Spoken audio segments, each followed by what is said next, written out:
Bonjour à tous. Comme vous le savez peut-être, depuis cette année en France, le 13 octobre est devenu la journée nationale de la résilience, aussi surnommée journée japonaise. Alors avant toute chose, la résilience, qu'est-ce que c'est? Le dictionnaire nous propose 4 définitions pour ce terme, en physique, en psychologie, en informatique et enfin en écologie. C'est cette dernière qui nous intéresse. Là, le Robert nous indique que la résilience est la capacité d'un écosystème ou d'une espèce à retrouver un état d'équilibre après un événement exceptionnel. Ici, il faut entendre écosystème comme société. La résilience, c'est donc la capacité d'une société à être préparée aux chocs et aux crises, ainsi que sa capacité à les surmonter. Par exemple, dans les sociétés soumises à des phénomènes sismiques, les communautés ont su progressivement s'adapter en adoptant des normes de construction spécifiques limitant les dégâts en cas de séisme. En ce sens, on peut dire qu'elles ont amélioré leur résilience, comme au Japon, ce qui permet de faire le lien avec le surnom. Donc en France, le 13 octobre est devenu la journée nationale de la résilience. L'objectif de cette journée est de sensibiliser, d'informer et d'acculturer tous les citoyens aux risques qui les environnent afin de contribuer à la préparation de tous aux bons réflexes en cas de survenance d'une catastrophe. Et oui, par définition, une catastrophe, ça ne se prépare pas, mais rien n'empêche de s'y préparer.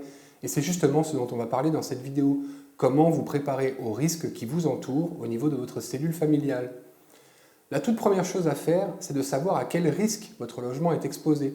Et oui, comme on l'a dit plus tôt, les catastrophes nous tombent dessus sans prévenir, mais ça n'empêche pas de les anticiper. Pour identifier les risques, il existe un outil à la fois très simple et très puissant, le site internet GeoRisque, dont vous trouverez le lien en description. Une fois sur ce site, vous n'avez quasiment rien à faire. Il vous suffit d'indiquer votre adresse et en quelques secondes, GeoRisque va vous afficher à quel risque majeur vous serez peut-être susceptible d'être exposé un jour. Le vrai pouvoir, c'est la connaissance, disait Francis Bacon.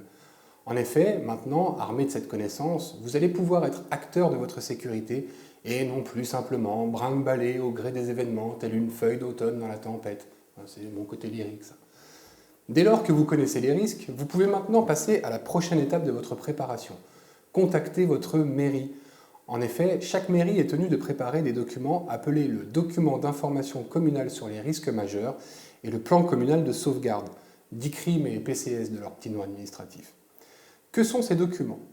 Le document d'information communale sur les risques majeurs est un document d'information préventive, comme l'indique son nom, qui doit être établi par le maire d'une commune présentant des risques naturels et technologiques majeurs sur son territoire.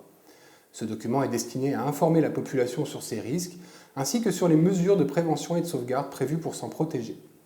Le plan communal de sauvegarde, quant à lui, est un outil opérationnel réalisé à l'échelle communale, sous la responsabilité du maire, pour planifier les actions des acteurs communaux de la gestion du risque en cas d'événements majeurs naturels, technologiques ou sanitaires.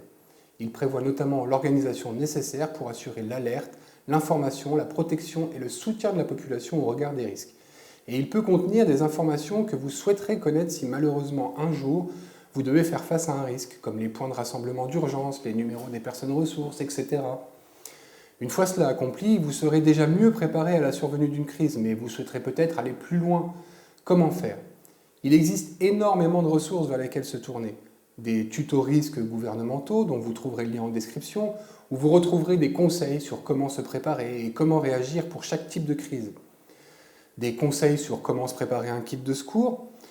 Et enfin, si vous voulez formaliser les choses, vous pouvez établir un plan familial de mise en sécurité, sorte de PCS au niveau de votre cellule familiale.